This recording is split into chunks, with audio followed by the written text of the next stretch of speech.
Donc, je vais commencer. Bonjour à tous et à toutes. Bienvenue à ce webinaire d'introduction de la troisième phase des données longitudinales EPUMS-PMA ou EPUMS-PMA. Mon nom est Étienne Breton. Je suis analyste pour EPUMS-PMA et suis aujourd'hui accompagné de mes collègues Amy, Devon et Jude.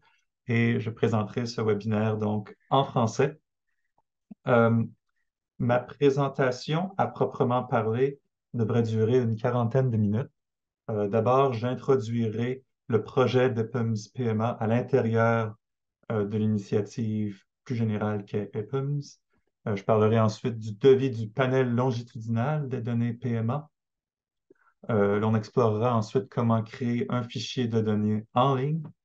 Je parlerai des différents formats de données longitudinales disponibles et fournirai ensuite quelques exemples d'analyse longitudinale utilisant les données des trois phases. Et à plusieurs reprises, lors du webinaire, il y aura des périodes de questions et réponses et la plus large période de questions et réponses sera à la toute fin du séminaire. Donc, le webinaire est enregistré et sera mis en ligne sur le site web de PIMS PMA. La transcription de la séance de questions et réponses, de même que le code Stata et le code R, seront aussi mis en ligne. Vous pouvez générer des sous-titres en temps réel en utilisant l'option Closed Caption ou CC sur l'interface Zoom anglais. Et à ce toute question technique sur l'utilisation de Zoom peut être posée directement à l'hôte de ce webinaire, donc EPUMS, et toute question de contenu sur la présentation elle-même peut être posée en utilisant l'outil de questions et réponses, donc Q&A, encore une fois, sur l'interface Zoom. Donc, d'abord, qu'est-ce que EPUMS PMA? Requiert qu'on répondre à la question qu'est-ce que EPUMS comme initiative globale? Donc, le I pour EPUMS tient pour intégration. EPUMS intègre des microdonnées de recensement et d'enquête du monde entier et constitue à ce titre la plus vaste base de microdonnées de recensement et d'enquête intégrées au monde. Intégration veut dire mise en commun des codes, mise en commun des variables, des régions géographiques, de sorte à faciliter les comparaisons dans le temps, donc sur des grandes durées et des variations dans l'espace, donc entre pays, entre régions, entre continents, vraiment pour multiplier les opportunités de recherche sur des vastes ensembles de microdonnées. Les échantillons intégrés par EPUMS sont généralement des échantillons nationaux et ont plusieurs niveaux d'analyse, donc des individus typiquement classés en famille ou en ménage qu'on peut ensuite agréger. Donc, puisqu'il s'agit de données d'échantillons nationaux, on peut les agréger au niveau des communautés ou des régions. Et ce qui est encore plus important, c'est que les données EPUMS sont disponibles gratuitement. Donc, euh, EPUMS est un organisme à but non lucratif. Nous sommes entièrement financés par des fonds de recherche et notre mission principale est véritablement de démocratiser l'accès à ces microdonnées de qualité et également faciliter la vie des chercheurs en intégrant ces données-là, donc en amont de vos plans de recherche. Donc, à l'intérieur de cette initiative globale, le projet EPUMS PMA ou PMA se situe à l'intérieur de l'initiative qu'on appelle EPUMS Santé mondiale ou EPUMS Global Health, où l'on retrouve également le projet EPUMS DHS, où on intègre les données des enquêtes démographiques et de santé, donc des EDS. Et depuis quelques semaines à peine, il y a également le projet EPUMS MIX. MIX tient ici pour Multiple Indicator Cluster Survey. Je n'aurais pas trouvé de traduction française, qui sont finalement des enquêtes nationales supervisées par UNICEF dans des douzaines de pays. Donc, on parle vraiment de centaines ici d'échantillons sur une vaste gamme de thématiques, qu'il soit question d'autonomie des femmes, d'éducation, d'emploi. Donc, on est très excités de pouvoir rendre ces données disponibles et on vous invite fortement à aller visiter le site web de EPUMSMIX si vous ne l'avez pas déjà fait, car vous allez le voir, les données, les opportunités de recherche sont vraiment passionnantes. Et enfin, la troisième branche donc, de ce EPUMS Santé globale est le projet EPUMS PMA, où l'on intègre les données de l'enquête Performance Monitoring for Action, ou PMA ou PMA, qui est une enquête avec données à fréquence élevée sur le planning familial et la santé reproductive, collectée depuis 2013 dans plusieurs pays d'Afrique et d'Asie, actuellement en cours dans 9 de ces pays, mais 11 pays au total furent étudiés. C'est un projet qui fut initialement conçu pour mesurer le progrès vers des objectifs précis de développement durable, euh, qui est une collaboration entre euh, des instituts collectant les données au niveau national. Il y a une supervision internationale assurée à l'Université Johns Hopkins par une équipe à l'Université Johns Hopkins et financée par la fondation de Bill et Melinda Gates. Donc, à ce point-ci, PMA euh, offre plus de 200 échantillons de pays avec différents types d'unités d'analyse, plus de 9000 variables et plus de 2 millions d'observations. Donc, les échantillons sont, encore une fois, généralement nationaux ou représentatifs de grandes régions à l'intérieur des pays étudiés. Et donc, pour vous donner une idée ici de la couverture géographique des données PMA, il est à noter cependant que l'Indonésie, donc tout à l'est de cette carte, n'est plus présentement étudiée. C'est des enquêtes qui sont antérieures à aujourd'hui. Et même chose pour le Ghana. Mais les autres pays en Afrique et en Asie, donc l'Inde, spécialement le Rajasthan, sont encore en cours d'enquête. Donc, le devis d'échantillonnage des échantillons de PMA est très similaire à ce qui se retrouve dans, par exemple, les enquêtes démographiques et de santé. Donc, on parle d'échantillons en grappes stratifiées à plusieurs niveaux, ce qu'en anglais on appelle le Stratified Multi-Stage Cluster Sampling, euh, où on va finalement diviser le pays en aires d'énumération d'environ 200 ménages. On va sélectionner aléatoirement des aires d'énumération et sélectionner aléatoirement à l'intérieur de ces aires environ 35 ménages euh, où un individu va comme enregistrer le ménage et fournir des informations sur tous les membres du ménage. Et euh, les femmes considérées éligibles, donc entre l'âge de 15 et 49 ans, vont faire l'objet d'une étude plus approfondie. Donc, elles vont répondre à un questionnaire sur le planning familial et beaucoup d'autres enjeux, comme on va le voir. Et là où euh, les enquêtes PMA ont vraiment innové, non seulement dans la collection de données à haute fréquence, mais de plus récemment, on offre des données longitudinales sur ces femmes éligibles. Donc, depuis la première phase d'enquête aux alentours de l'année 2019, euh, pour les vagues d'enquête d'avant 2019, dans la terminologie PMA, on parle plutôt de rondes, mais depuis 2019, on parle véritablement de phases. Et 8 pays vont avoir jusqu'à 3 phases d'enquête sur les femmes éligibles.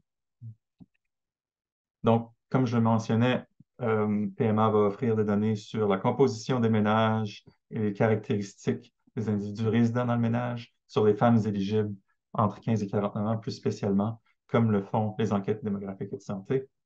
Euh, on offre également des données sur des points de prestation de services, en anglais Service Delivery Points. Il y a des enquêtes euh, spéciales sur la santé maternelle et néonatale, sur la nutrition, de même qu'une enquête sur les clients qui ont utilisé les points de service mentionnés un peu plus haut ici, donc ce qu'on appelle les Client Exit Interviews. Mais les données longitudinales que nous allons couvrir aujourd'hui portent véritablement sur ces femmes éligibles, donc âgées entre 15 et 49 ans. Donc, ce qu'on fait à EPUMS PMA, c'est qu'on prend les données PMA, naturellement, on les intègre, ce qui veut dire d'abord et avant tout d'harmoniser les variables et les codes de sorte à les rendre comparables entre échantillons, entre pays. On présente et on documente toutes les variables dans le détail, offrant des questionnaires en anglais et en français lorsque les pays étudiés ont le français comme langue officielle. On offre des fichiers de données personnalisés. Donc, vous pouvez aller sur notre site web, comme on va le voir, et télécharger les échantillons, les variables que vous souhaitez étudier. Euh, on construit également des variables calculées ou standardisées basées sur les données brutes fournies par PMA. Et pour ce qui est de l'analyse longitudinale, donc on va relier les enregistrements d'individus, donc les enregistrements longitudinaux dans des fichiers communs, de sorte à sauver le temps aux chercheurs, aux utilisateurs, euh, et en assurant justement la qualité de cette mise en code. Beaucoup de notre travail va être documenté sur notre blog, qui est un blog en anglais, le Data Analysis Hub. Vous pouvez accéder à ce blog à partir de la page principale du projet d'EPUMS PMA. On y montre comment utiliser les données. On montre beaucoup d'exemples d'analyse, beaucoup d'exemples de formatage. Beaucoup de ce travail-là est fait en utilisant R, le logiciel R, mais il y a également beaucoup d'exemples en utilisant le logiciel Stata. Euh, et si vous êtes vraiment curieux et que vous cherchez à trouver de nouvelles idées sur comment vraiment prendre pleinement avantage des données EPUMS-PMA, on vous encourage à aller consulter le blog. Donc, qu'en est-il du devis du panel longitudinal à proprement parler? Parce que c'est ça qui constitue véritablement le cœur de la présentation aujourd'hui. Euh, donc, comme je le mentionnais, le panel qu'on va étudier aujourd'hui porte uniquement sur les femmes éligibles. C'est un panel ouvert, comme on va l'expliquer, depuis 2019, avec différents thématiques, principalement fécondité et contraception. On parle également d'autonomie des femmes, de violence conjugale. Il y a un calendrier de la contraception avec des rapports rétrospectifs où il y a un chevauchement finalement des déclarations des femmes sur 3 ans pour permettre de vérifier la qualité euh, des déclarations rétrospectives. Et un autre ingrédient unique au panel de PMA est que ce panel entrecroise des échantillons transversaux qui sont représentatifs au niveau national. Donc, euh, ce que cela implique plus précisément, c'est que comme c'est un panel, il va y avoir naturellement de l'attrition, mais PMA souhaitait que chaque phase d'enquête garde néanmoins sa représentativité au niveau national. Donc, il y a un échantillonnage compensatoire, comme on va le voir, pour ajouter des femmes aux échantillons transversaux qui vont par la suite être justement ajoutés au panel. Et on va voir ça un peu plus en détail dans les diapos suivantes. Donc, les membres de ce panel sont toutes les femmes âgées entre 15 et 49 ans dans tous les ménages échantillonnés. Il est à noter que les autres membres du ménage ne sont donc pas inclus dans le panel. Ni PMA ni EPUMS-PMA n'offrent d'identifiants individuels pour les autres membres du ménage. Donc, ce sont uniquement les femmes qui peuvent être reliées d'une phase à l'autre. Et ces femmes, donc, peuvent entrer ou sortir du panel, comme il s'agit d'un panel ouvert. La sortie peut être due à la migration, au décès, au refus de répondre, mais également au vieillissement. Donc, une femme qui célébrerait son 50e anniversaire sortirait du panel et une répondante qui, elle, célébrerait son 15e anniversaire ou son 16e anniversaire, disons, à la phase 2, elle entrerait dans le panel. Donc, on parlait d'un échantillonnage compensatoire ici. Lorsque l'attrition des ménages moyens dépasse environ 10% par aire d'énumération, il va y avoir un échantillonnage de nouveaux ménages de sorte à compenser cette perte-là pour maintenir la représentativité transversale. Cette attrition-là peut être due à plusieurs raisons. Elle peut être au niveau du logement ou du ménage, lorsque le ménage est détruit ou relocalisé, ou est-ce que tous les membres ont émigré. Elle peut être au niveau des membres du ménage, encore une fois, lorsqu'il y a immigration ou décès, et plus spécialement des femmes éligibles, lorsqu'il y a immigration, décès, vieillissement, comme je l'expliquais, ou encore une fois, un refus ou une indisponibilité. Même si le ménage a été trouvé, euh, on ne réussit pas toujours à retracer la femme éligible qui a été étudiée dans une phase antérieure. Euh, EPUMS utilise aussi, c'est à noter, différents codes numériques pour classifier différents types de données manquantes. Sans entrer dans le détail trop ici, euh, il est à noter que vous pourrez utiliser donc ces variables-là.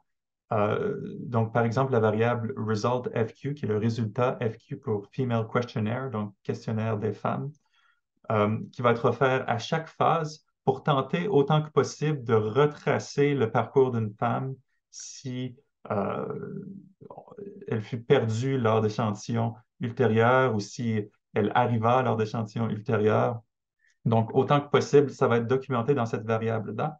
Et sinon, pour les autres types de données manquantes, vous pouvez également euh, avoir le détail si la donnée était manquante parce que le répondant ne fut pas interviewé, le répondant n'était pas éligible, par exemple, une variable qui est souvent utilisée dans les projets EPIMS et NIU, donc Not in Universe, ce qui tient aux structures des questionnaires qui sont utilisés. Donc, par exemple, on ne peut pas demander à une femme qui déclare ne pas avoir d'enfant quel est l'âge de ses enfants. Généralement, dans ce genre de variable-là, il y aurait le code pour NIU.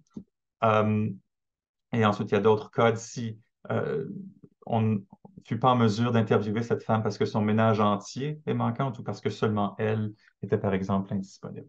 Donc, on vous invite à consulter ces variables-là de phase en phase pour comprendre un peu la structure du panel, euh, sans entrer dans le détail de ces codes ici. Ce qu'on peut vous montrer, cependant, c'est un exemple de comment l'attrition et l'échantillonnage compensatoire est effectué par PMA. En prenant ici l'exemple, si on omettait pour un moment le fait qu'il y ait une compensation, une addition à chaque phase pour contrer l'attrition, si on avait seulement un panel, disons, normal, où il y aurait simplement un déclin dans le temps du nombre de répondants dû à l'attrition. Donc, on voit ici la taille de nos échantillons de femmes éligibles dans les 4 pays où on a 3 phases de données, le Burkina Faso, la République démocratique du Congo, le Kenya et le Nigeria, où les tailles d'échantillons varient sensiblement, mais constituent en général des échantillons soit nationaux, soit représentatifs de grandes régions dans le pays. Et l'attrition pour les membres du panel original se situe à quelque part entre 15 et 25 selon le pays et la phase. Donc, on, naturellement, la taille du panel original va diminuer de phase en phase, et on le voit ici en rouge, mais en bleu, donc on a l'addition euh, de nouveaux ménages, et donc de nouvelles femmes éligibles qui viennent suppléer, donc qui viennent compenser finalement la perte des individus perdus.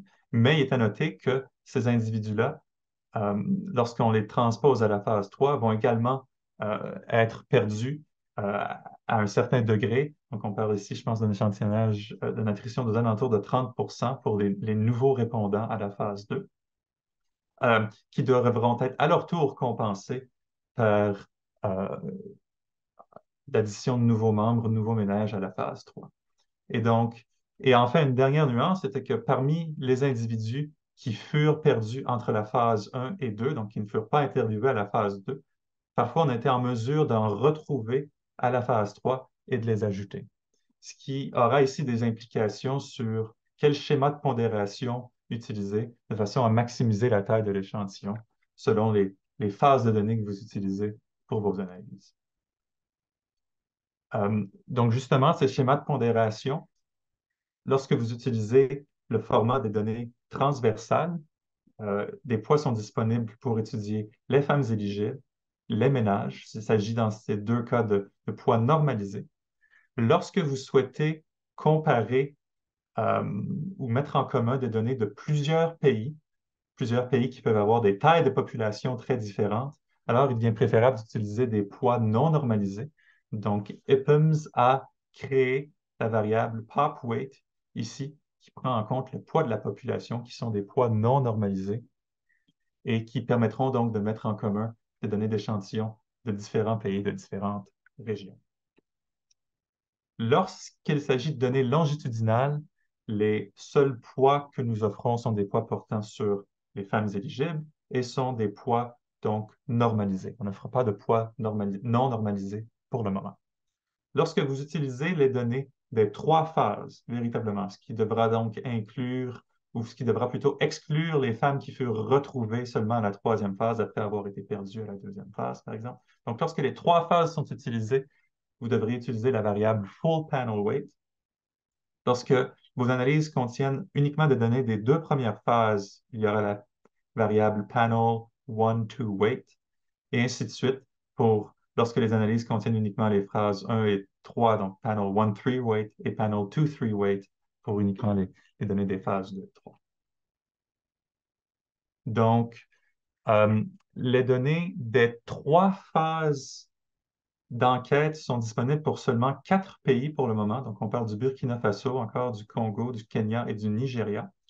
Mais dès le printemps 2024, aux alentours d'avril 2024, on devrait rendre disponibles les 3e phases des 4 pays restants, donc Côte d'Ivoire, Rajasthan, un échantillon qui est limité à cet état de l'Inde, le Niger, de même que l'Ouganda. Donc, euh, on en arrive maintenant à la section de la présentation où je vous montrerai comment créer un fichier d'échantillon personnalisé je demanderai s'il y a des questions avant que je change de section ici.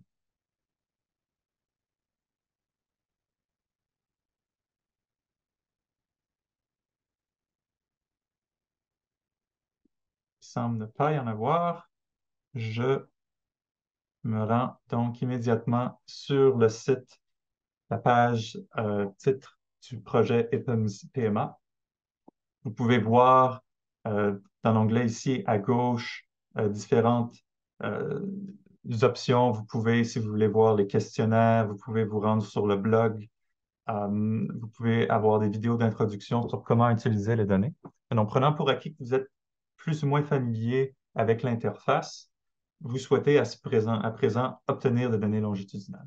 Donc, il faudra d'abord, si vous n'êtes pas enregistré, créer un compte et veuillez noter qu'on offre une traduction française ou une référence française du questionnaire auquel vous devez répondre. Mais comme vous le verrez ici, donc je suis déjà enregistré et lorsque vous êtes enregistré et que votre enregistrement a été approuvé, vous pouvez créer un fichier de données avec l'onglet Create an Extract, donc obtenir des données. Et comme nos analyses aujourd'hui portent sur les femmes éligibles, donc on sera au niveau des personnes et on travaillera avec les variables sur le planning familial, plus spécialement. On retrouve ici l'interface typique des sites web d'EPUMS où il y a possibilité de sélectionner les échantillons et de sélectionner les variables, donc soit par thématique, soit par ordre alphabétique. Il est également possible de rechercher des variables au niveau manuel. Donc, dans le cas qui nous intéresse, on voudra d'abord sélectionner des échantillons. Les échantillons peuvent être soit transversaux, donc en anglais cross-sectional, soit longitudinaux. Et comme je vais l'expliquer un peu plus tard, les échantillons longitudinaux peuvent avoir un format dit long ou long et un format dit wide ou large. Pour les analyses qu'on va présenter aujourd'hui, le format large est préférable. Et comme on le signalait, il y a seulement 4 pays où nous avons les 3 phases de données. Donc le Burkina Faso entre 2020 et 2022, le Congo, où on a différentes régions. Donc ici, seulement le Congo central et seulement Kinshasa, mais on peut les PUMS va les rassembler les deux dans le même pays, dans le même indicateur.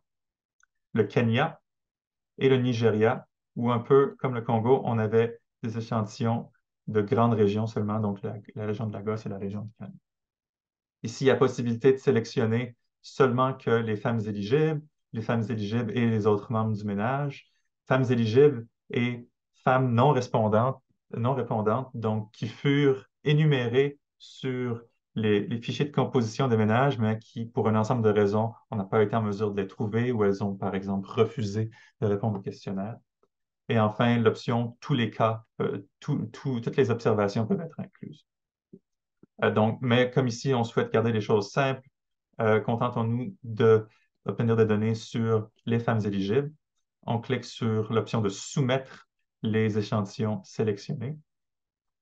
Et comme vous le voyez ici, dans notre panier, donc notre data cart, on a 6 échantillons pour 4 pays euh, qui sont présentement considérés.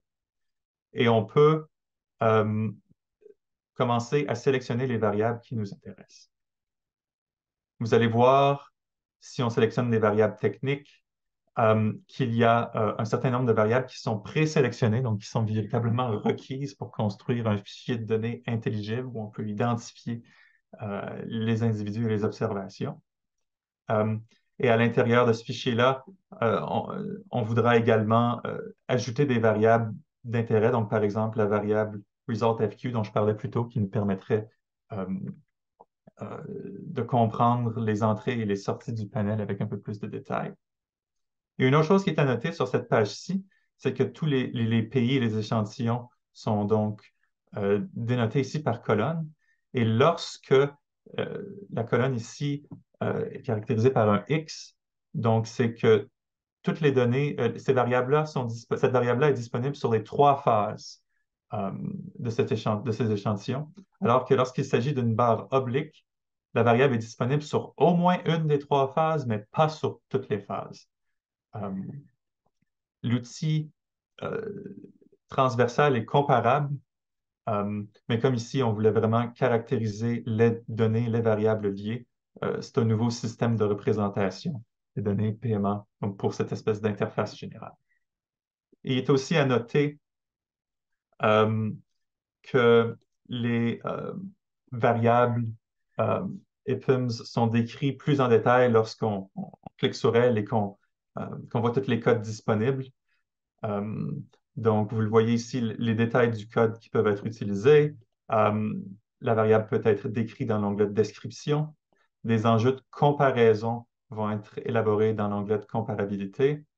Euh, si les univers diffèrent, donc si différentes femmes furent concernées par telle ou telle question d'un questionnaire, c'est dans l'onglet Univers que ce sera détaillé.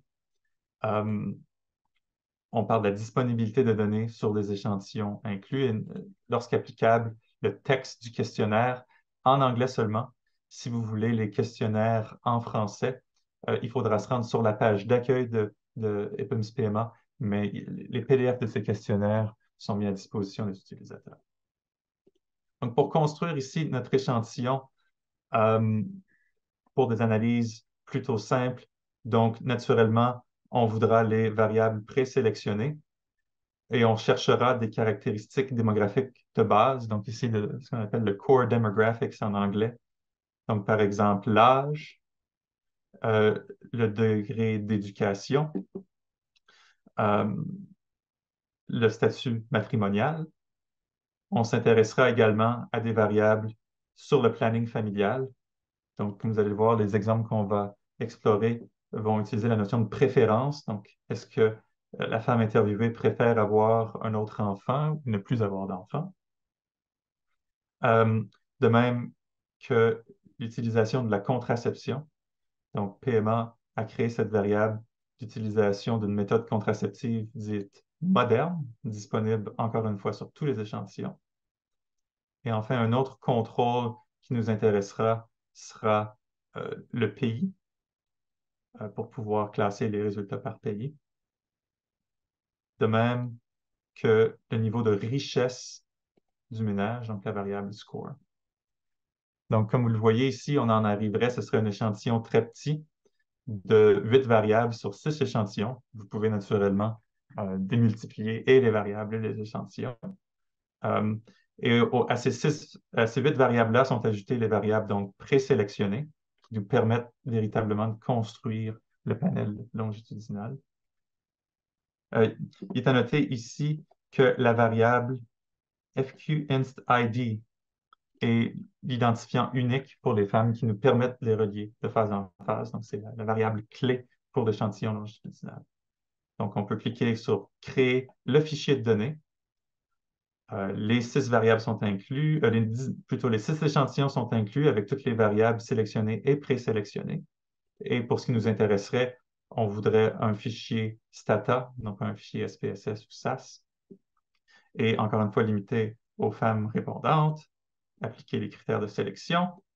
Le format est le format dont je parlais, white, donc sur le large, et on obtiendrait ici un échantillon environ 20 MB, et on lui donnerait un titre webinaire, présentation, échantillon. Soumettez l'extrait.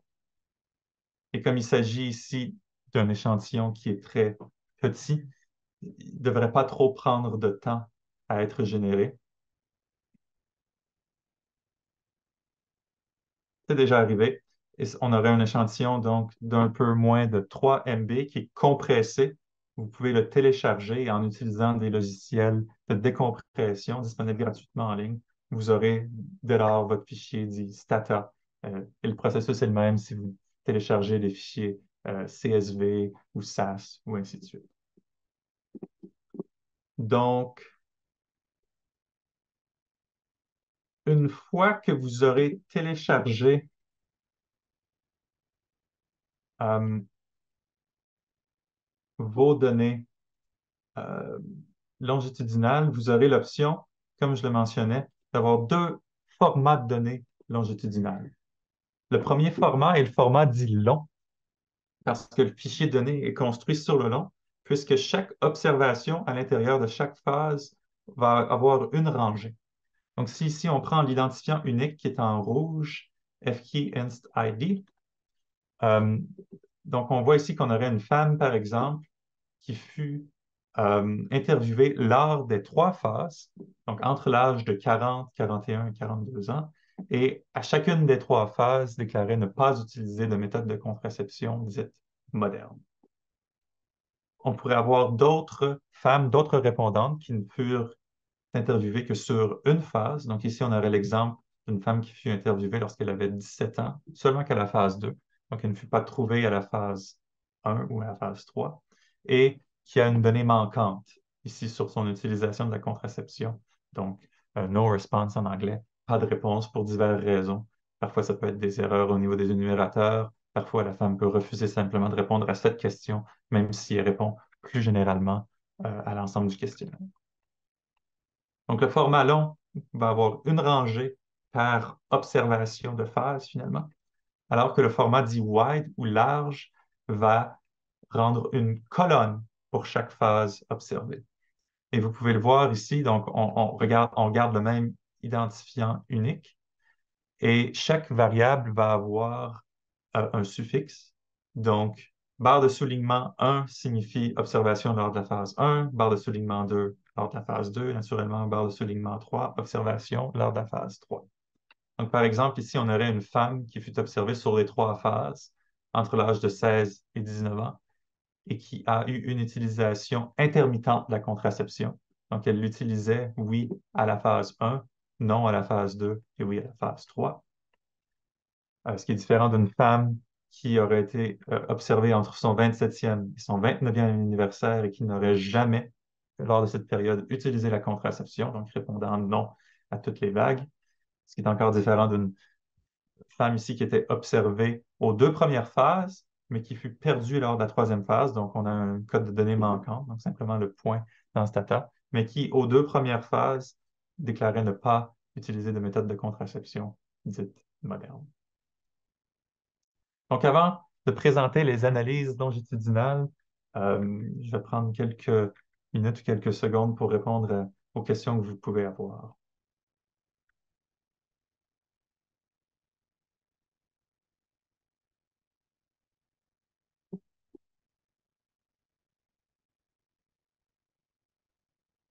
Donc, pas de questions. Merveilleux. Euh, donc, le but finalement de ces exemples d'analyse longitudinale est pour vraiment mettre en lumière certaines des nouvelles possibilités d'analyse permises par le devis longitudinal de PMA, qui est un devis assez unique pour des échantillons nationaux présents dans plusieurs pays et sur des données collectées, comme on signalait, à haute fréquence. Euh, Notre objectif aujourd'hui va être de garder les choses assez simples, de limiter le nombre de variables, étudier le nombre de contrôles, de sorte à vraiment essayer de faire ressortir les intuitions plus générales qui peuvent être servies par des analyses longitudinales. Donc, on va poser des questions de recherche d'ordre descriptif et d'ordre prédictif. Donc, au niveau descriptif, on va se demander à quel degré ou si les préférences des femmes en matière de fécondité ont-elles changé entre les phases 1 et 3 de ces phases de recherche.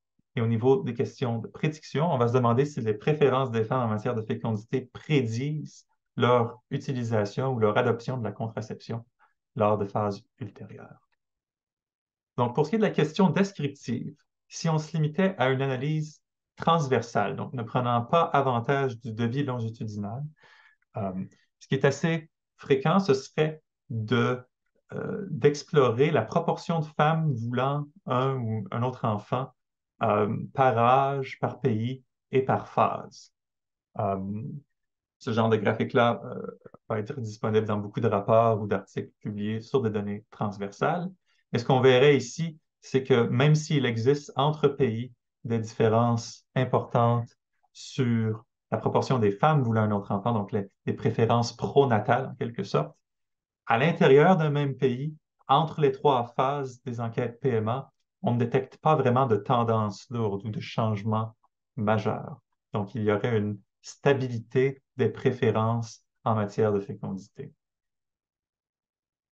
Prenant ici pleinement avantage du devis longitudinal, donc on peut relier les observations des femmes sur 3 phases, ce qui nous permet d'avoir à la fois un portrait qui réplique le portrait transversal, mais qui ajoute beaucoup de détails dans les probabilités de transition entre différentes catégories de préférences. Donc ici, on a les 6 échantillons euh, qu'on explorait plus tôt, donc le Burkina Faso, les différentes régions du Nigeria et les différentes régions du Congo et le Kenya. En jaune sont les femmes qui veulent un enfant ou un autre enfant. En mauve ou en bleu sont celles qui ne veulent pas d'autres enfants et en gris sont celles qui déclaraient ne pas savoir. Et si on se limite uniquement à la part transversale, on voit qu'il y a très peu de variations ou peu de euh, tendances lourdes entre les phases. Donc la taille des barres jaunes reste à peu près la même d'une phase à l'autre. Cependant, et ça c'est la régularité transversale qu'on détectait plus tôt. Cependant, ce qui est nouveau et ce qu'on peut désormais observer en utilisant ces graphiques qu'on dit alluviales en anglais, et que cette stabilité recèle un certain nombre de mouvements de femmes qui passent d'une période, d'une catégorie de préférence à l'autre. Et on pourrait voir, par exemple, que au Congo, donc dans la République démocratique du Congo, les préférences semblent être beaucoup plus stables à Kinshasa que dans la région du Congo central, où il y a beaucoup plus de mouvements entre les catégories, où il y a une plus grande proportion euh, de ces femmes qui vont changer. Et bon, ça ici, c'est un exemple sur un indicateur parmi tant d'autres, dans tous les indicateurs offerts par les données PMA. Euh, et à vous, chercheurs, de justement commencer à réfléchir sur quels sont les indicateurs qui semblent offrir une certaine stabilité au niveau transversal, mais qui pouvaient receler beaucoup de mouvements, beaucoup de variations là, qui sont importantes à explorer au niveau longitudinal. Et donc ça, c'est un des exemples parmi tant d'autres où les analyses longitudinales, même au niveau descriptif, peuvent vraiment venir enrichir notre compréhension de différents enjeux étudiés par les données PMA. Donc, si on souhaiterait ici bâtir sur ces descriptions pour fournir des analyses multivariées en termes de prédiction, on pourrait poser la question, donc les préférences initiales en matière de fécondité prédisent-elles l'adoption d'une méthode contraceptive au cours d'une phase ultérieure, concentrant nos analyses sur un dénominateur précis, donc les femmes mariées n'utilisant pas de méthode contraceptive à la phase 1, strictement pour mesurer l'adoption d'une méthode contraceptive. Et encore une fois, ce que le devis longitudinal nous permet de faire ici, que le devis transversal ne nous permettrait pas de faire, c'est d'ordonner les phénomènes dans le temps. Au niveau transversal, on ne peut jamais vraiment reconnaître la directionnalité de la relation causale si la préférence a causé l'utilisation de la contraception ou si l'utilisation de la contraception est en quelque sorte préalable à la formation de la préférence, qui pourrait être une forme de rationalisation. Donc, à quelle direction les relations causales sont-elles contraintes? Lorsque l'échantillon étudié est longitudinal, il est possible vraiment d'ordonner dans le temps et de poser ces questions-là au niveau prédictif, alors qu'au niveau transversal, ces questions-là sont simplement associatives.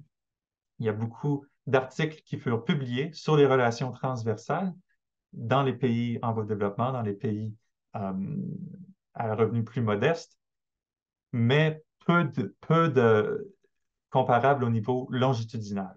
Donc ici, il y a vraiment un avantage de données PMA sur lequel les chercheurs et chercheuses pourraient capitaliser euh, pour la publication d'articles. Donc, à cette question de prédiction, on pourrait utiliser par exemple une variable binaire comme variable dépendante. Donc, utilise une méthode de contraception moderne, la variable MCP pour EPIMS-PMA. Notre variable prédictive, donc on pourrait simplifier le tout et garder une variable binaire, veut un autre enfant ou ne veut pas d'autre enfant, et des contrôles standards, donc l'âge des femmes, leur éducation, la richesse de leur ménage et leur pays de résidence. Et comme pour cette question précise, on utiliserait uniquement des données des phases 1 et 3. Donc, on pourrait récupérer les femmes qui, si elles ne furent pas interviewées à la phase 2, furent retrouvées à la phase 3. Donc, on devrait utiliser la variable de pondération panel 1-3 weight. Et cette analyse toute simple ici nous révélerait bien évidemment que les femmes qui déclaraient vouloir un autre enfant ont une probabilité prédite moins élevée, donc significativement moins élevée d'adopter une méthode contraceptive moderne à la phase 3. Donc leur probabilité prédite se situe aux alentours de 20%, contrairement à environ 30% pour une femme qui déclarait ne pas vouloir d'autres enfants. Et comme on le voit, les intervalles de confiance à 95% ne se chevauchent pas. Donc, effectivement, la préférence mesurée à la phase 1 avec un ensemble plutôt restreint de contrôle a une valeur prédictive sur l'adoption de préférence, sur l'adoption de la méthode de contraception dans un devis longitudinal. D'autres opportunités avec le devis longitudinal sont des questions complémentaires. Donc, il devient possible d'étendre ou notre variable prédictive dans le temps ou notre variable dépendante.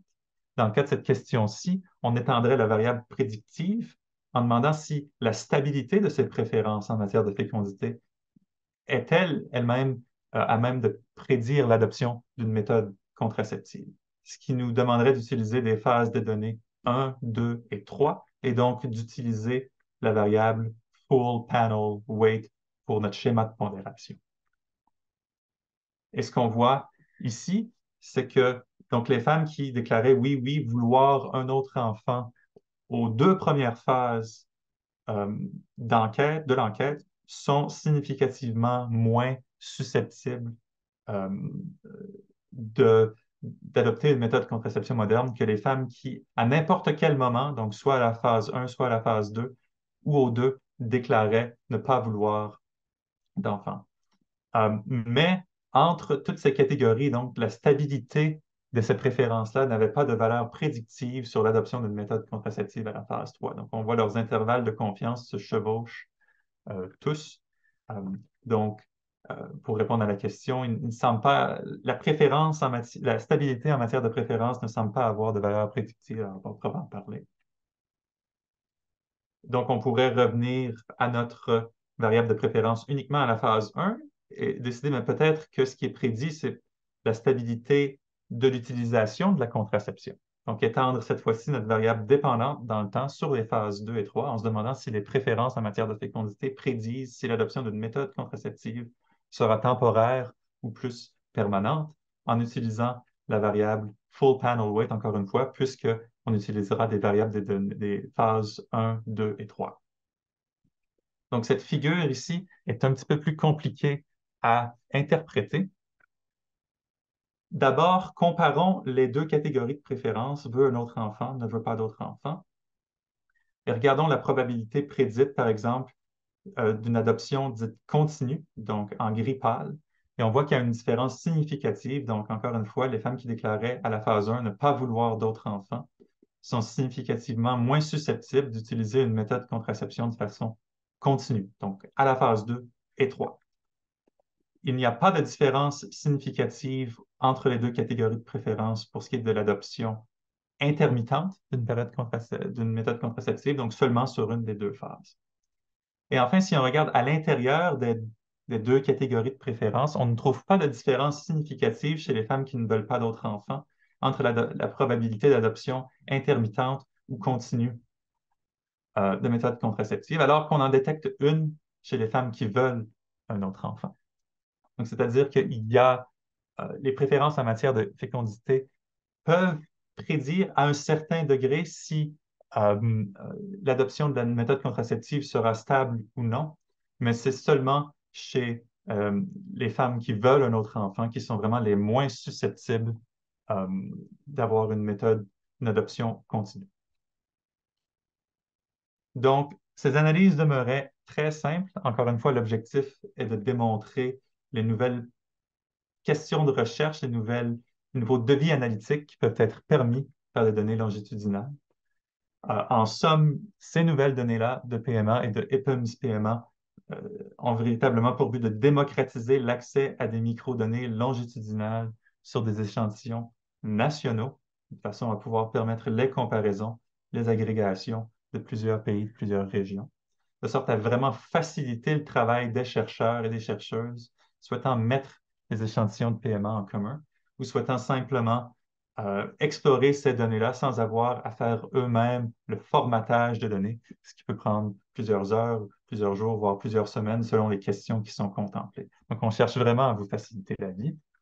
Et les opportunités de recherche de ce devis longitudinal sont vraiment inédites pour l'étude de la santé mondiale et des études de population dans les pays en voie de développement. Donc, beaucoup des associations de variables permises par les données PMA vont avoir été documentées peut-être au niveau transversal, mais très peu vont l'avoir été au niveau longitudinal. Et les données PMA demeurent à ce niveau encore sous-utilisées en vue de leur potentiel pour produire des estimations qui se rapprochent plus d'une estimation causale que les estimations des analyses transversales. Donc, il y a des opportunités de recherche pour avoir des estimations plus précises, plus rigoureuses, plus ordonnées dans le temps et qui justement prennent cette dimension temporelle davantage en compte. Donc, cela marque la fin de ma présentation. Pour ceux et celles qui souhaiteraient obtenir un support aux utilisateurs plus soutenu en utilisant des données d'EPIMS PMA, vous pouvez communiquer directement par courriel à l'adresse principale de EPIMS où on a des collègues qui pourront répondre à votre question ou sinon ils vont vous référer à nous et on va répondre directement à votre question. On offre également d'autres ressources sur l'utilisation, le téléchargement de données, la compréhension du format longitudinal de données sur les adresses présentées ci-bas. Et enfin, comme je signalais au tout début du webinaire, le webinaire est enregistré et sera mis en ligne, de même que les codes R pour la figure alluviale que je montrais, les codes STATA, la transcription de la séance de questions et réponses, tout ça sera disponible et sera envoyé par courriel aux participants de cette présentation également. Donc, merci énormément de votre attention et je débuterai ici notre période de questions et réponses.